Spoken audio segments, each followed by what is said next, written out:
Greetings from Muddy Boots Herbalist. I thought today I'd take this opportunity to share with you how I'm building my herb beds for the year ahead, well, for many years ahead hopefully. In the past I've used a raised bed design, roughly speaking 6 foot by 4 foot and about 18 inches deep, but the problem I had down here on the land was finding enough topsoil to fill the raised beds. Each 18-inch deep raised bed was taking half a tonne of topsoil, and I just couldn't either find the topsoil or get any transport to the site. So I thought direct planting would be the way to go, but unfortunately the soil here is pretty much clay and nothing but clay. You can make pots with it. Actually, you literally can mould it with your hands and it can dry out, and you can make your little knickknacks with it, and it holds its shape. So not really suitable for digging into. I have an existing injury that means I can't dig very well, and I certainly can't, and don't see why I should, dig into boulder clay. It's a completely fruitless and futile exercise. So I thought direct planting is the way to go. I need a mulch, let's try Lasagne gardening. Brilliant. So say I need to cover half an acre with herbs. Where the fuck am I going to get the material to do that with? Well, who knows. How am I going to transport the material? Even bigger question. So the idea struck me to use mulching membrane. The only problem is, mulching membrane is usually held down by little plastic clips that look a bit like tent pegs. We have winds here up to 70 miles an hour. I'm not really sure that plastic being held by tent pegs is going to be anything but an effective sail. Certainly not going to be useful for mulching. So the membrane needs to be held close to the earth as possible and protected, effectively stretched over the earth. So I came up with the idea of making these little, they look like raised beds but they're actually level with the ground underneath them, these little containers, which I will show you. And these containers are about 5 feet by 5 feet. So these containers are about 5 feet by 5 feet. I think it's 1800 millimetres that the sawmill chops the length into. So 5 feet. So 5 feet on each side. Very simple, and each bed requires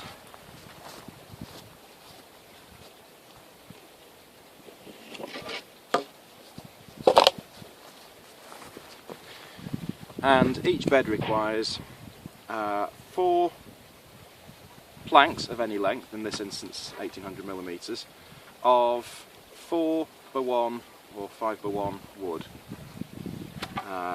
Those form the sides of the bed.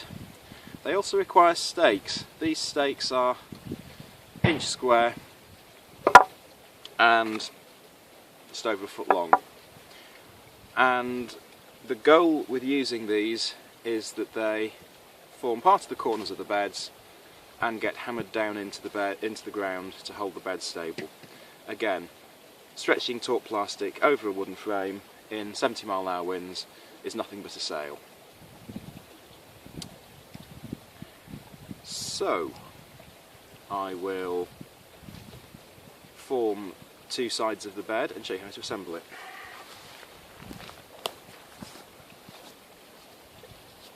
So the beds are made upside down and inside out, like most of the things I do. First thing you want to do is square up 2 of the planks to a 90-degree angle and reasonably straight. Doesn't matter if they line up completely. You have some wiggle room to adjust them before the final assembly stage, which is inserting the corner stakes. So butt the pieces all together at a 90-degree angle.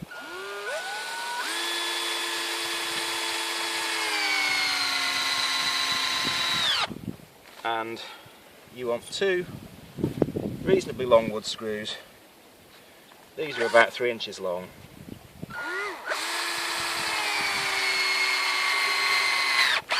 to hold them together. Actually, they're not 3 inches long at all. Thanks to our lords and masters, you can no longer buy 3-inch wood screws, so let's be politically correct and accurate. These are M4 by 60mm screws.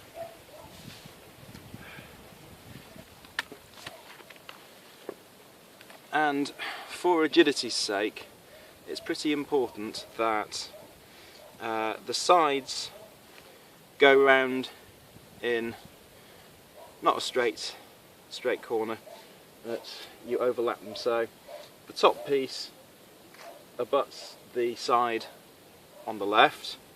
So on this one, the side piece must abut the top piece. So you go round the bed in a clockwise fashion and basically just turning right. So this piece here goes on the outside of the horizontal piece. The horizontal piece will go on the outside of this piece. There's images here to show you how each corner should look.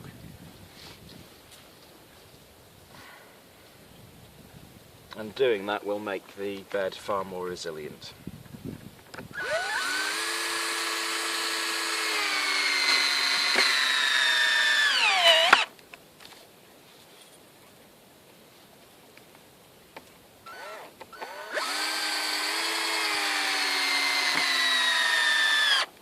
So the goal now is to do the other two corners, and I will leave the camera running while I do that and get back to you when I've finished.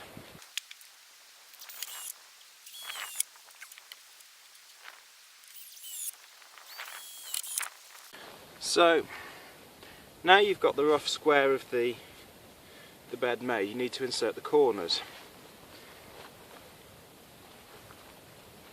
Like I said, the corners are inch square wood, about a foot long, with a spike cut into them. These came from a local fencing supplier, pre-done.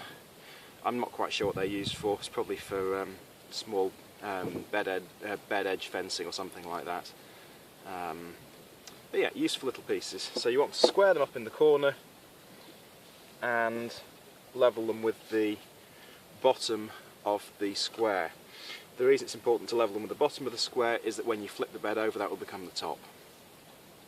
And if you don't, you'll end up with probably a raised hole, which is a trip hazard and you'll get caught on.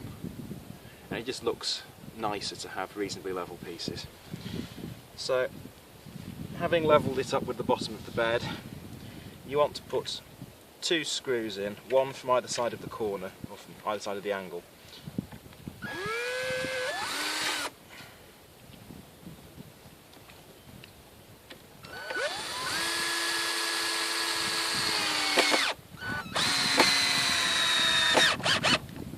And it's important to put them in at different heights, otherwise midway through screwing you will hear an almighty screech as the 2 screws collide, and it'll make a mess. Having done this with one corner, we repeat for the other 3 corners.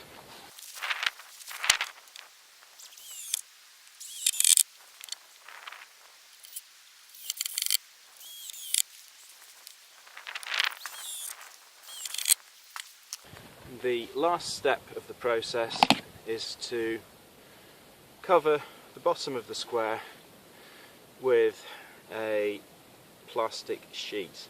The plastic sheet that I use is actually called mulching membrane. If you look for it on eBay, you can find it, and I'll link to it here. Or you can get it from most garden centres. It's quite cheap, it's like very thick black plastic rubbish sack. I am experimenting with the idea, or toying with the idea, of using 1000 or 2000 grade polyethylene, which is what they used to use for pond liners. I have a feeling it will be a lot more resilient to Welsh weather than this. But this is cheap, it's £5 a roll, or it used to be. So we'll roughly measure it to size, and it doesn't have to be an exact measurement.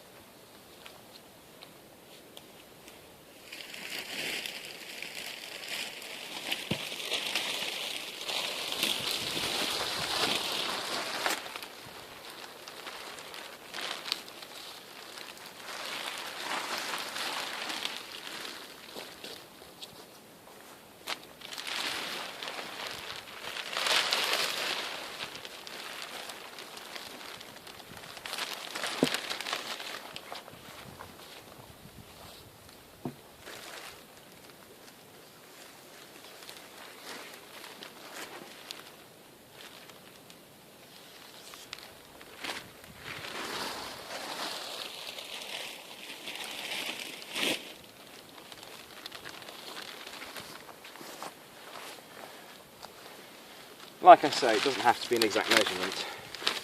And the two rules of imprecise measuring are always use more than you think you need and cut off the excess. You can cut off, but you can't add more on. For the corners, fold the membrane back into a little 45-degree triangle and staple it round the spikes.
Excusing the mid-technical refit.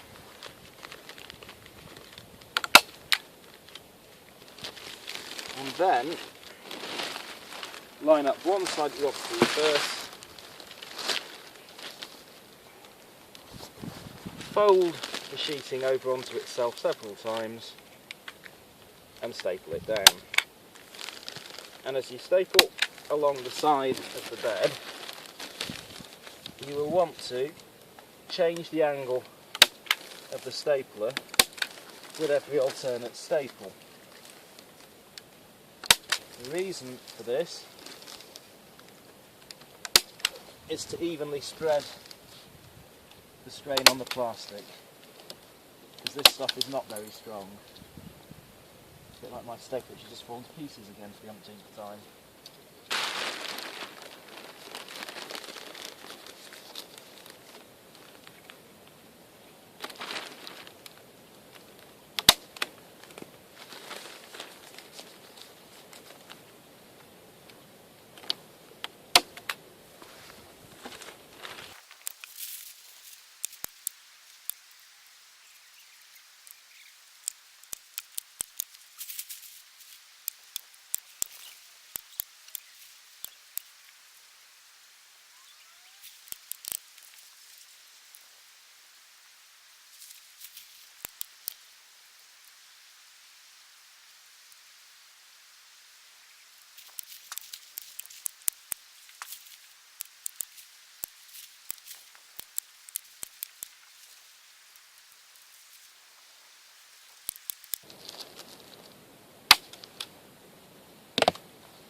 So that's really all there is to the apparently raised but not raised bed, which is actually a membrane holder. The only stage to remain is to flip it over and hammer the spikes into the ground. Now this is a slightly hazardous time in the whole operation, because if the wind catches the membrane there's a very good chance it'll rip off, despite the number of staples that I've attempted to insert into the frame with a rather faulty stapler. So the wind's coming from this direction, so I'm going to try and rotate it this way. Then if the wind catches it, it doesn't really lift.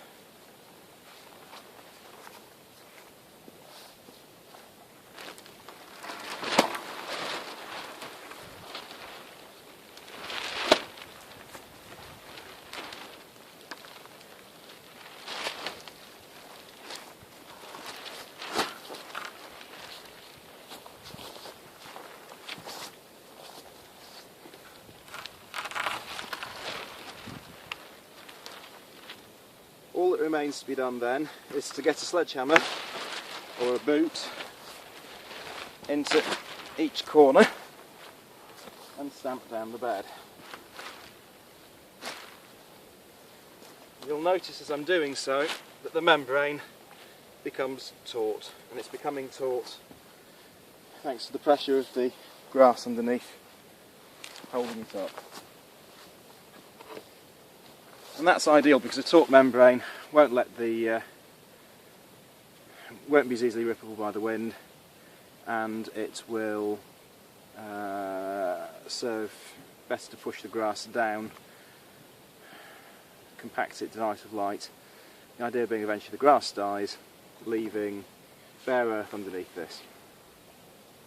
In terms of how you use the membrane, when you want to plant in it, make a little cross, or cut a little cross in the membrane, pull back the corners, plant your plant, push the corners back, maybe add a little handful of some mulch around the plant to keep the corners down, stop the wind getting underneath, and keep everything tidy and light proof to stop the grass coming back underneath. So this is quite a good way of getting reasonably cheap, dig free, soil free beds that have the benefits of raised beds without the soil, without the disadvantage of the soil if you have sufficient soil depth, and that has the benefit of not needing digging and not needing biomass as the Lasagne beds do to mulch with. It's a bit of a cheat, the plastic's not very ecologically friendly, but best for a bad job, and in a place like this where we can't get the access to biomass, pretty much the only choice there is. Last year the beds did reasonably well. I made 3 last year. They've certainly kept the grass down. A few brambles have crept up through the planting holes, which I'll prune out this spring, or pull out this spring. But generally speaking, it's a very good, quick, labour unintensive way of building beds. So I hope you've enjoyed this video. Next week in the garden we'll be talking about things to plant in these beds and herbs for muddy, heavy clay soils. So hope you enjoyed this clip. Unfortunately there were some technical issues with the stapler, hence the repeated disassembly of the instrument. Hope these doesn't affect your viewing pleasure. And there's an important health and safety note for this video. Using hand tools is hazardous. Don't sue me if you fuck up and make a mistake and nail or staple your hand to the wood. I should give an EU standard safety message, which is that appropriate clothing must be worn at all times. A high-vis vest is an essential piece of equipment, then you can be seen. You can not just be a pillock, you can be seen to being a pillock. And a hard hat is essential. The sky frequently falls in Brussels, and the sky might fall on your head. Goggles are essential as well, like you've seen me using all video. The only real hazard to here is knocking something over the planks when you're moving it, or knocking your head over when you're flipping the bed. So just exercise caution. In all seriousness, the only really sensible thing you should be doing is wearing appropriate footwear. Safety boots are useful, because dropping a plank on your foot hurts. Alright, from Muddy Boots Herbalist, well I be wedding. See you later.